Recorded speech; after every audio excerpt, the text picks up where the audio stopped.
For me, gardening and spirituality have a real deep connection, because we're in the age of Kali Yuga now, which is the end times. We're totally disconnected from gardening and from nature, and we're ready to flip.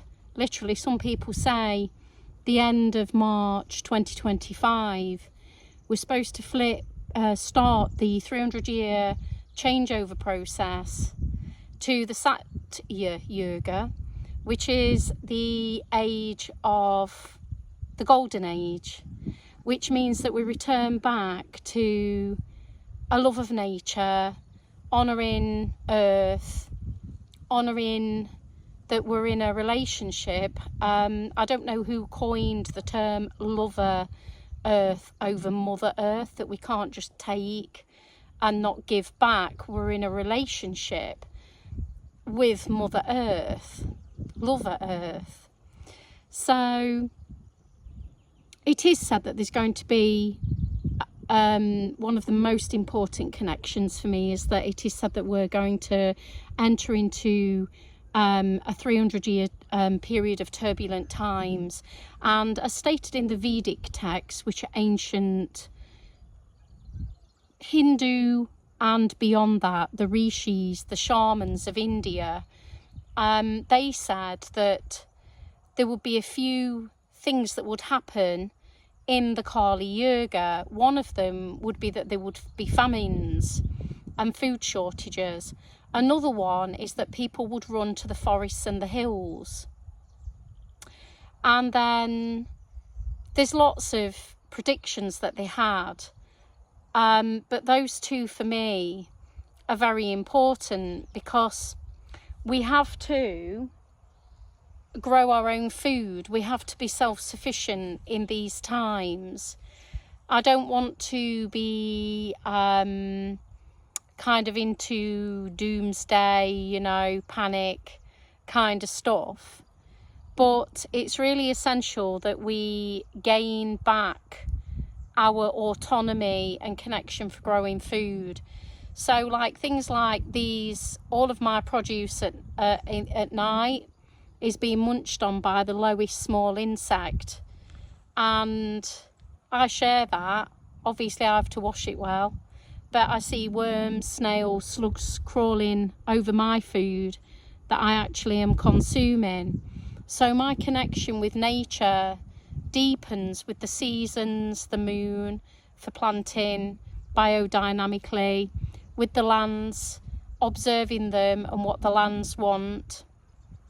And I urge that everybody actually does that again, and we start that journey now, because it's going to be a 300-year turbulent time where there could be food shortages. There's lots of videos on YouTube about why that might be, and that all the new laws on farmers, and that they're being stopped from grazing, animal husbandry, land is being left to go feral, and it might even be uncared for now, and burning. There's lots of videos on that. I'm not going to go over that.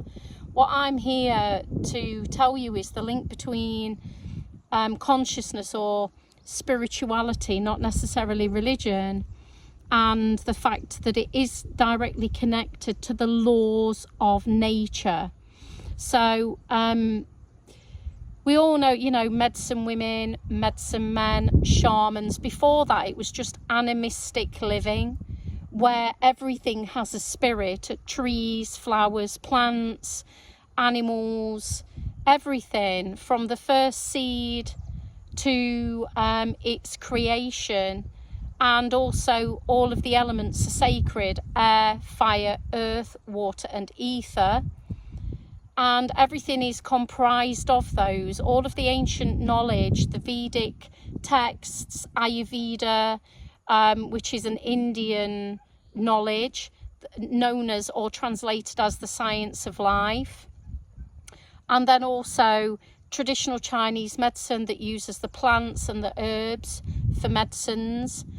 Lots and lots of cultures, even European culture was like that. at one time, and that's been kind of eroded slowly and taken away, that all of the plants and trees that we see are full of medicine, full, such as behind me, we've got olives. Now, I know olives is a natural antibiotic.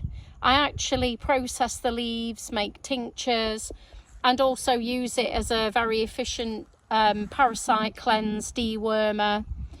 And specifically for the health of the entire body. But even locals in the countries where olive trees grow don't even know this wisdom anymore. So there's been, over the past 2 generations, a massive disconnection of this indigenous plant nature wisdom and knowledge, and we need to reclaim it back, reclaim our lands back, and start relearning. So it's never too late. Anybody can starting at whatever level you're at, and however you can, just even the smallest amounts of knowledge, growing a few crops, a few plants.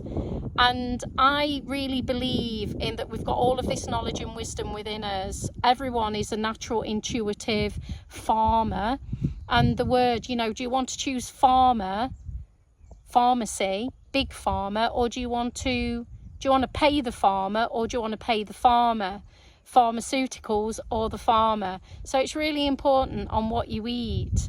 It's massively important, and also its lineage, where it's grown, the soil it's grown in. So just starting small, however you can. Just grow some lettuce, grow, you know, connect with nature, go out, meditate, take your shoes off, do some earthing, connect even just with the lands and the nature, go and sit, go for a walk outside. And that might inspire you to open the door. But obviously it's very important, we're coming in times where we need to prepare. We need to, whatever land you have, whatever gardens you have, you need to really start preparing and growing your own food, for in case there are shortages, for in case there is a war, whatever it is. To me, a peasant diet is not a bad thing. It's actually really good for all of your internal organs, your bloods. All of the medicine is in your food. Okay, lots of love and blessings from Wise Roots Retreat.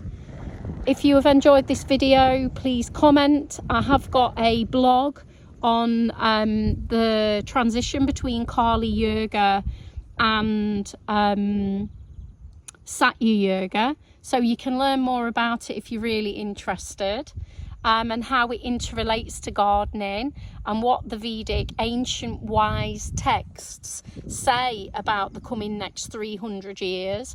I've also got simple videos on gardening, foraging, lots of other lovely stuff. So please feel free to like the video, share them, you know, and thank you very much for watching and your support. With lots of love, Cara at Wise Roots.